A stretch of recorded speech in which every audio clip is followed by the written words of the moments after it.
ఛాతీ పట్టేయటం వేరు, ఛాతీ నొప్పి వేరు. సో ఛాతీ పట్టేయడం అంటే మీకు టైట్గా ఉండటం, ఛాతీ నొప్పి అంటే ఛాతీలో కనుక నొప్పి రావటం. సో ఛాతీ నొప్పి అనేది దేని వల్ల రావచ్చు అంటే గుండె నొప్పి వల్ల రావచ్చు, ప్లూరా లంగ్ మీద ఉన్న లేయర్ వల్ల రావచ్చు, చెస్ట్ వాల్ అంటే మన ఈ గోడ చెస్ట్ వాల్ గురించి రావచ్చు, ఆర్ మజిల్ వల్ల రావచ్చు, బోన్ వల్ల రావచ్చు. ఇది పెయిన్. చెస్ట్ టైట్నెస్, మీరు అడిగింది చెస్ట్ టైట్నెస్ గురించి. టైట్ అంటే టైట్ ఎందుకు అనిపిస్తుంది అంటే లోపల మీకు లంగ్స్ అనేవి ఈ సైజులో ఉన్నాయనుకోండి, ఈ సైజులో ఉన్నాయి, మనకు బయట ప్లేసు ఇంత ఉంది.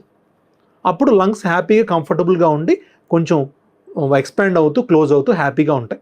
అదే ఏదైనా డిసీజ్ వల్ల మీకు లంగ్ సైజు ఆల్రెడీ పెరిగింది కొంచెం, అది ఏ డిసీజ్ అని ఉండొచ్చు, పెరిగితే ఏమవుతుంది, మీకు ఎక్స్పాన్షన్ కెపాసిటీ అంతే.